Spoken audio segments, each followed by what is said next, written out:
Il y a un concept tout simple avec moi qui est factuel. C'est que quand je vois des vidéos d'autres youtubeurs qui bossent sur leur projet ou sur leur voiture, direct dans la foulée, j'ai envie d'aller au garage et bosser dessus. Même si des fois je perds la motive, il suffit que je regarde une de ces vidéos et j'ai envie automatiquement de me coller sur mes projets. Là, tout connement, hier soir, je regardais la vidéo de Ben Otto qui fait un detailing sur une de ses Twingo. Et je sais pas pourquoi, j'ai eu envie de venir nettoyer une de mes caisses. Alors on va pas s'occuper de la Mazda parce que c'est assez spécial avec les stickers. Par contre, on va s'occuper de la Yaris et ça tombe bien parce que pendant le rallye, dans les packs goodies, les participants, ils avaient ce genre de nettoyant multi-usage, multi-surface. Et j'ai envie de voir ce que ça donne. Donc on va tester ça sur la Yaris. C'est parti.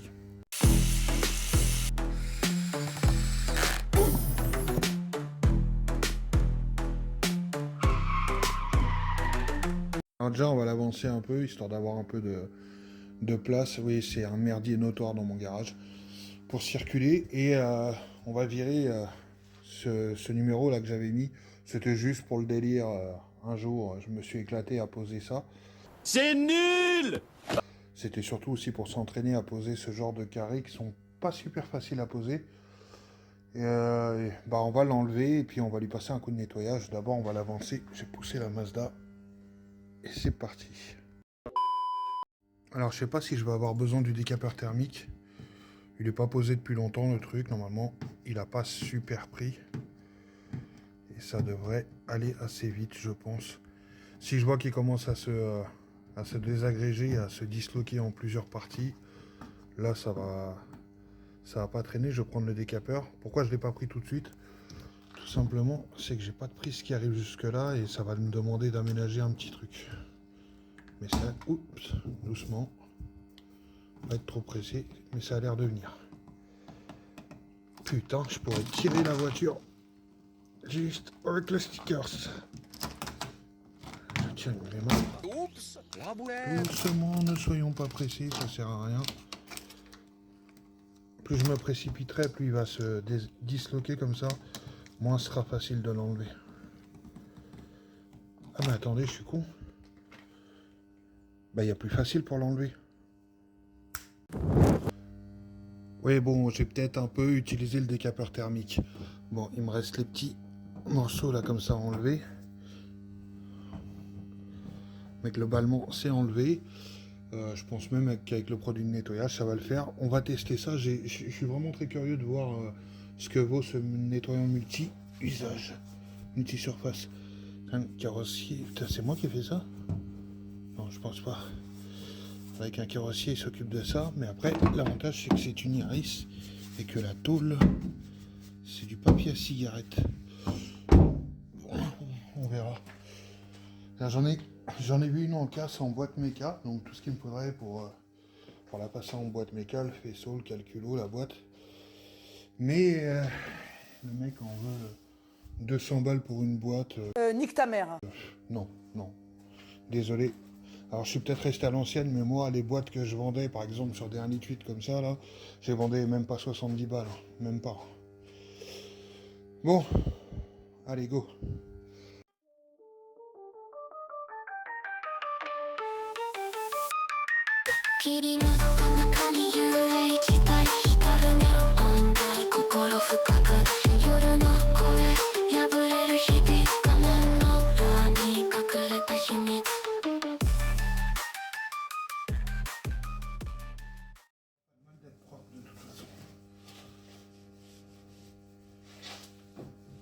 Je passe pas sur les optiques, j'ai aucune idée de comment ce produit réagirait sur les optiques.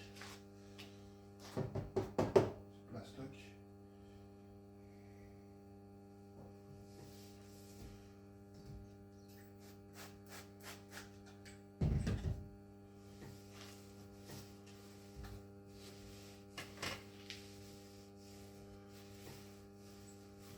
Je sais pas, je pense qu'il faudrait que je la passe au jet d'abord. Voilà, c'est pour détruire. Ça dit sur la fiche technique que ça désincruste toutes les merdes en fait. On verra bien. En fait, il faut que je teste sur un endroit où c'est plus parlant. On va voir. Testons ça. C'est un glandeur. Alors aujourd'hui, j'ai reçu quoi? Les œillets qui me manquaient. Alors, de mémoire, il m'en manquait 2, mais je me suis dit, on va faire un compte rond. On va en prendre un 3e, comme ça, on sait jamais. Tout simplement, bah, j'avais des harnais, mais j'avais mal calculé, puisque... alors, déjà, il faut savoir que les harnais que j'ai, c'est l'un des seuls trucs que j'ai récupéré et que j'ai pas acheté en neuf. Et ces harnais, quand je les ai récupérés, côté passager, alors c'est des 5 points tous les deux, mais par contre, sur le côté passager, il manque deux sangles, qui s'achètent à l'unité, hein, mais bon, quitte à racheter des sangles, je rachèterai les harnais complets. Au moins là, tout sera posé, j'aurai fait un montage à blanc avec ceux-là, et puis il n'y aura plus qu'à mettre les nouveaux, remplacer les nouveaux. Enfin, remplacer les anciens par des nouveaux. Bref, quand la personne qui m'a soudé l'arceau m'a soudé aussi les platines pour les œillets sous la voiture, hein, parce que ça va sous la voiture et le pas de vis traverse la tôle et va se visser dedans. Bah, on s'est rendu compte que j'en avais pas assez et du coup on a favorisé là où il y a des platines soudées. Alors vous allez me dire pourquoi t'as pas des platines soudées partout? Eh ben non, sur les bords extérieurs de la voiture, j'ai des pas de vis et en plus qui sont à la bonne distance par rapport à ce qu'ils doivent être. J'ai des pas de vis qui permettent de visser directement les œillets dedans. C'est pour ça que j'ai plus d'œillets que de platines. Je sais pas si vous m'avez suivi. Non. Moi-même, je me suis paumé dans mes explications. Ça sera probablement le taf le moins dur à faire sur la caisse, sur tout ce projet. Et pareil, demain, j'attends comment on appelle ça déjà? Une cintreuse pour les canalisations. Parce que bah, je me suis dit que si ma réparation elle n'était pas bien faite, je ne vais pas me faire chier, je vais acheter toute une canalisation. Et avec la cintreuse, vu que j'ai en plus l'appareil pour faire les olives, bah du coup j'aurai la totale pour faire une canalisation toute neuve sur la voiture. Alors comment on pourrait appeler ça? Fun fact.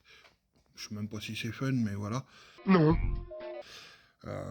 Il y a 2 tailles que vous pouvez commander chez GT2i, mais il n'y a que cette taille-là qui dispose de platines dans lesquelles on peut les visser. Donc je sais plus quel diamètre c'est celui-là, enfin quel filetage c'est. L'autre c'est du 10. Enfin bref, voilà, c'était pour la petite info. Maintenant on installe ça. J'attrape la sainte lumière et je vous montre ça.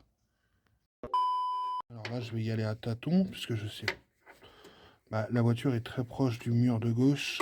J'ai la rame de la déplacer. Un gros glandeur. De toute façon, une fois qu'on a trouvé le trou, il n'y a plus qu'à rentrer dedans.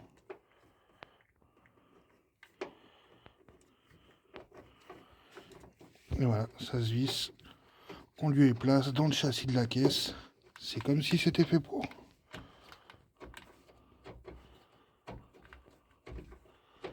Mais ça, je le savais parce que quand j'avais reçu les œillets, j'avais pas encore les platines à souder. Je voulais essayer de les placer comme ça dans le châssis à droite et à gauche. Et j'ai cherché des endroits où je pouvais. Et là, du coup, ma dernière lanière de... Je sais pas si on peut dire lanière, mais de harnais. C'est good. Hop là, c'est dedans.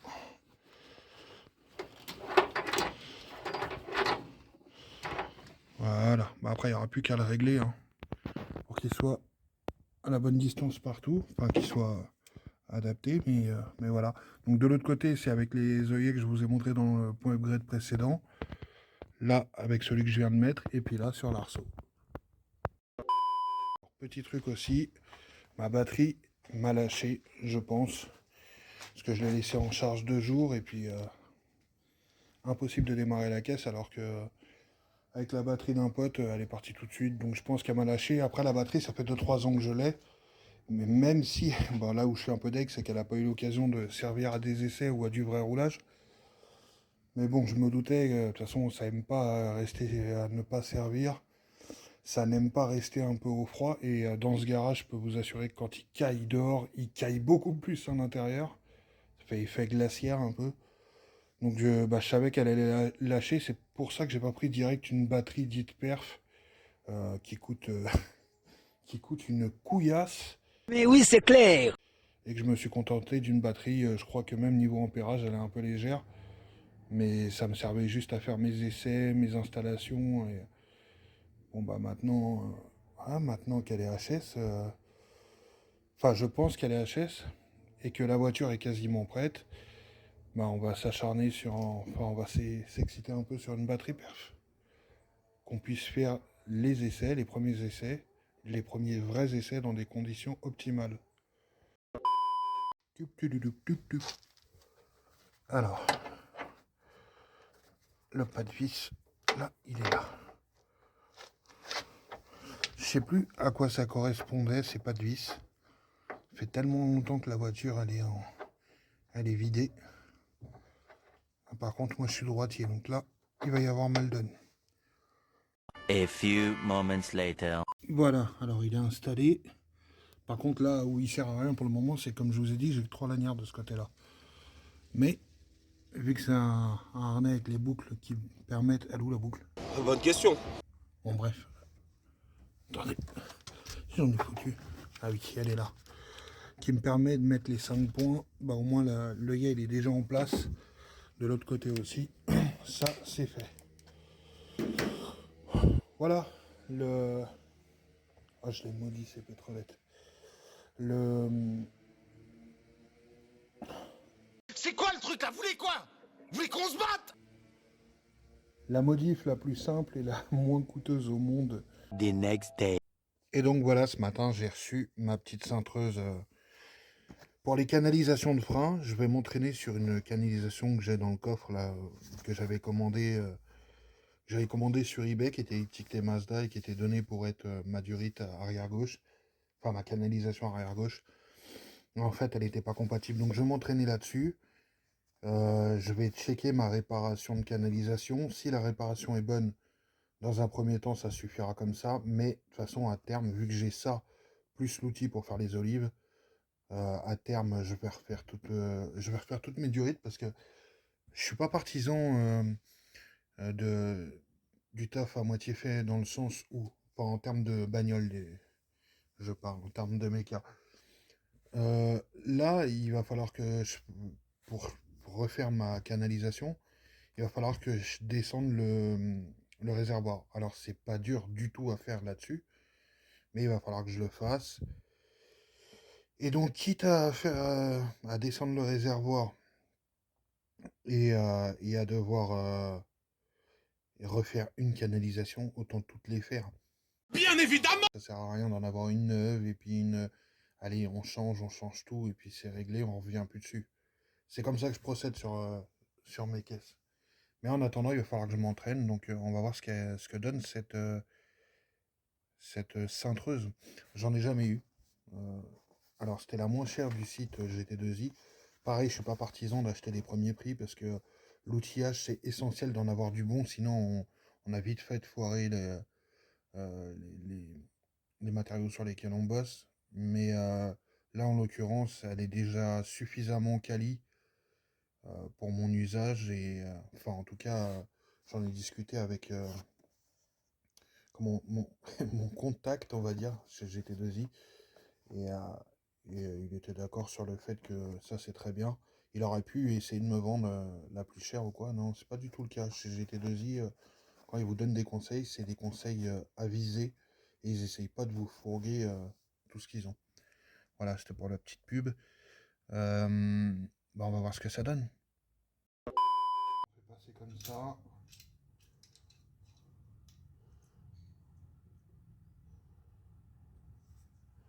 Là, c'est le bloc. On va dire, par exemple, 90. Il est où le 90?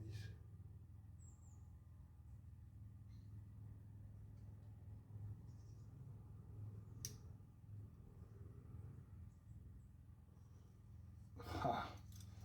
Et bah voilà, ça c'est un vrai kiff. Lâche-moi ça. Lâche-moi ça.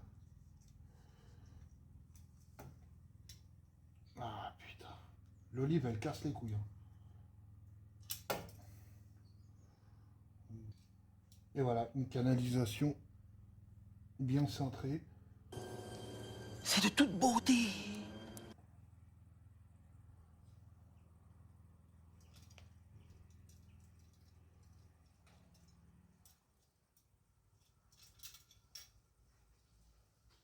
Excellent. Bah après, c'est tout con, hein, mais excellent. Bon, bah voilà, j'ai pu acheter de la canalisation neuve, enfin au mètre, et puis refaire mes canalisations complètes. On va déjà voir si la réparation que j'ai faite, elle tient. Mais en tout cas, maintenant, on a l'outil. Alors, ce bloc, comme pour ceux qui ont suivi, c'est le bloc que je vais utiliser pour ma V2. C'est ce qui était prévu initialement, et c'est toujours ce qui est prévu. Par contre, il y a une petite nuance, une petite subtilité. Je veux le mettre en pièces. De quoi? Alors, pas de panique, je vais le mettre en pièces pour reconditionner tout et contrôler certaines choses. Ce bloc, quand j'étais tombé sur le charlatan, le reprogrammateur qui m'avait fait n'importe quoi, on avait pris les compressions, parce qu'il était persuadé qu'elles étaient mortes, enfin bon, bref. Et en fait, alors déjà, comme quoi c'était bien un pro, moi à l'époque, je m'y connaissais beaucoup moins que maintenant. Il m'a fait prendre les compressions, enfin il m'a laissé prendre les compressions à froid, alors que ça se prend à chaud. What? Et je sais plus comment on a fait. Puis même lui derrière, il l'a refait, mais à froid, enfin. Et ce bloc avait sorti sur les 3 cylindres de gauche, enfin en partant de la gauche, 10 et quelques, et à droite un peu moins. Et en fait, bon, jusque-là, je me disais, à cette époque, je répète, je m'y connaissais beaucoup moins. Je me disais, bon, bah, c'est normal et tout. Alors qu'en fait, bah, je les ai prises au moment du swap, enfin, après le swap sur la Familia, sur l'autre bloc. Et il sort plus de 12, je crois, un truc comme ça. Donc je vais le rouvrir, je vais voir ce qui fait qu'il sort cette compression-là. À savoir que ce bloc-là, il est passé dans plusieurs mains. Déjà, j'avais commandé des vis de bielle, et pas des vis de bielle, des vis de culasse. Et au niveau de Rocoto, il s'était planté, ou c'était moi qui n'avais pas fait gaffe. Je me suis retrouvé avec des vis de Ford propre 2 litres. Donc moi, ni vu ni connu, enfin, sans rien me douter, j'avais essayé de les visser, ça m'avait bousillé. Encore une fois, j'étais peu expérimenté à l'époque. Ça m'avait bousillé, ça m'a un peu le pas de vis. J'avais envoyé le bloc chez un spécialiste de la culasse, tout ça, enfin un moteur. Je sais pas si on peut dire un motoriste dans ce cas de figure-là, mais bon, bref, chez un pro qui m'a refait les filetages et puis qui m'avait mis la culasse après avec les bonnes vis. Bon, maintenant je veux voir dans quel état c'est ça. Ensuite, le bloc en lui-même était passé chez mon sponsor en méca, mais c'était un garage qui avait l'habitude de bosser sur des européennes. Alors, visiblement bon mécanicien, mais je l'avais déposé pour faire poser mon volant moteur allégé et mes nouveaux arbres. Et pour mes nouveaux arbres, ils avaient dû bouffer un petit peu de matière ici, parce que les cames étaient trop agressives. Ça, c'est rien, mais à l'occasion, bah, je voudrais lisser un peu tout ça et régulariser un peu tout ça. Il y a des endroits où c'est inégal, je veux faire ça propre. En plus, bah, quitte à démonter tout ça, je veux mettre des soupapes plus grosses. Soupapes plus grosses, en tant qu'à faire. Polir les conduits admission-échappement. Là, l'échappement, l'admission là-bas. Je veux voir aussi, parce que c'était eux qui m'avaient monté mes segments et mes coussinets, je veux voir dans quel état ils sont. Et puis, comme ça, je vous montrerai mes bielles forgées, enfin tout le matos que j'ai.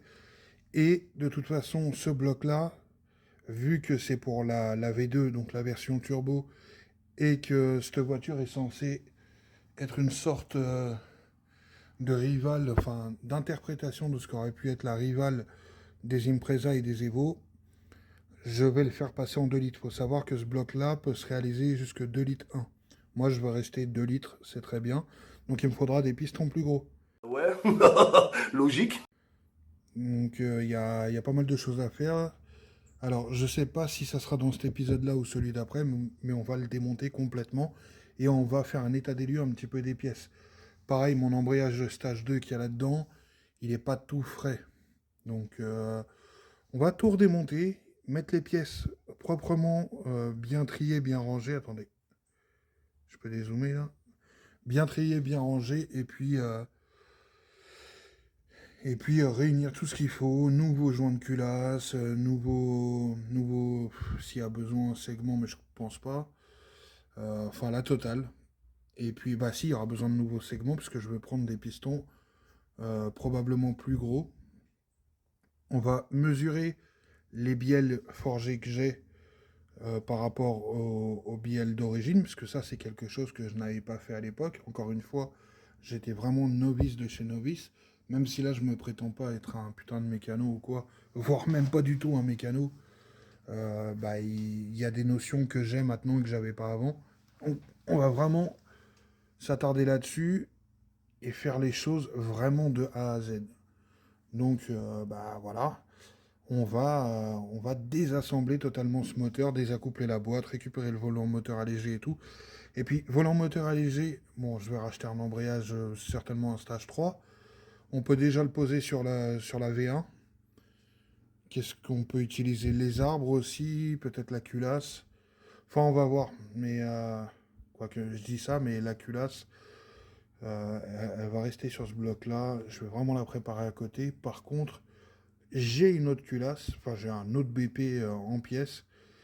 Et on va pouvoir s'exciter un petit peu sur une autre culasse. Enfin bon, on va voir. Mais en tout cas, il y a des pièces qu'on peut rebasculer déjà sur la V1. Au niveau bah, volant moteur léger, hein, ça pourra lui faire du bien. Éventuellement les arbres à cam 4 cams qu'elle pourrait avoir même pendant sa version Atmo et qu'on reswitchera, ça ne nécessitera pas une restructuration du bloc que de reswitcher les 4 cams. Limite, je pourrais même en prendre des plus agressifs, on verra. Et ça va péter.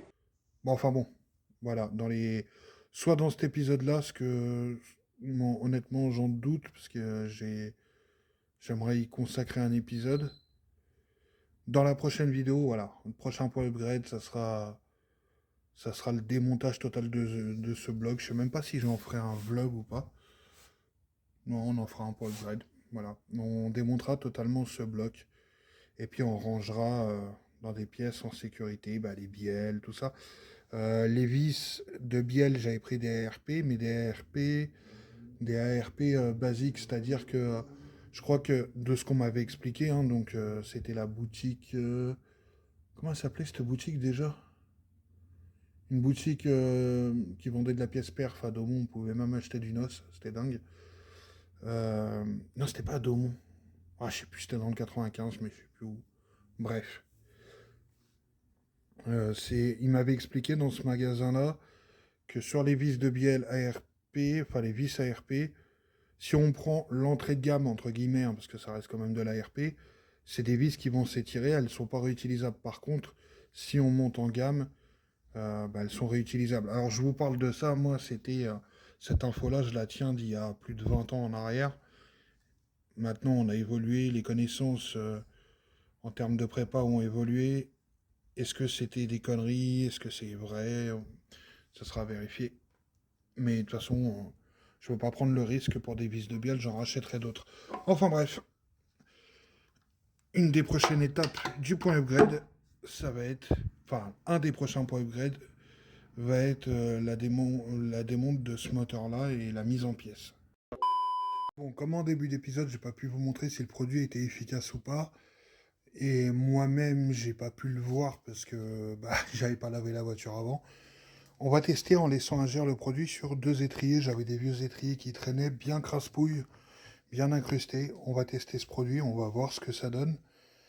Et ensuite, vous voyez qu'en dessous, j'ai mis une belle nappe rouge sur cette table. Alors cette table, vous la reconnaissez peut-être pas, mais si je vous montre ça, ça va vous parler pour ceux qui ont suivi les points upgrade depuis Depuis l'époque où ça s'appelait Swap Série d'ailleurs. On s'en bat les couilles, on s'en bat les couilles, on s'en bat les couilles.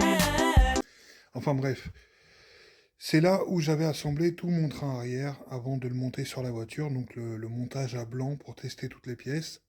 Et là, bah, c'est là où on va opérer, si je puis dire, le bloc, le deuxième. Donc on va tout poser, culasse, les bielles, tout ça, et puis on va faire un petit peu un point sur ce qu'il faut racheter ou pas. Et puis, et puis ça serait bien que je range le reste du garage parce que c'est un bordel innommable autour. Puis, il y a une odeur pestilentielle. On va y aller généreusement. Hein. Et on va laisser agir. Alors, c'est probablement marqué sur la notice, sauf que c'est écran trop petit. Ça m'oblige à chaque fois à faire une photo avec mon téléphone et à zoomer. Et là, je vous avouerai que j'ai la flemme. Donc on va juste laisser agir et regarder quand est-ce que la crasse-pouille commence à se décoller. A little later. Alors, c'est pas parce que c'est du GT2i et que je leur fais de la pub, ils ont pas besoin de ma pub. Et ça fait pas partie de, on va dire, mes arrangements avec eux. Mais la crasse-pouille, elle commence à se barrer. Alors on va tester, je prends un bout de chiffon, on va tester en passant juste un coup comme ça dessus sans les rincer ni rien pour voir si ça décroche vraiment la merde. Mais en vrai ça marche, hein. Ça marche de ouf même. C'est marrant parce que j'ai pas l'impression que ça soit très efficace sur une carrosserie. En revanche, sur les étriers, là, sur de la pièce de méca crade, on va voir avec l'autre, il n'y a pas de trucage. Vous voyez, en fait, il y a une couche de... C'est granuleux. Vous voyez? C'est ok. Voilà, c'est tout pour ce point upgrade. En tout cas, le prochain sera beaucoup plus intéressant puisqu'on va disséquer littéralement le BP que je me réservais pour la V2. La taille, je pense que vous verrez ça dans un prochain point upgrade. Mais ça sera toujours par petites touches. Tant que j'aurai pas attaqué sérieusement le projet de la taille, elle n'aura pas son format à elle. C'est à peu près tout. Il ne me reste plus qu'à vous dire à la prochaine dans le prochain point upgrade. Salut!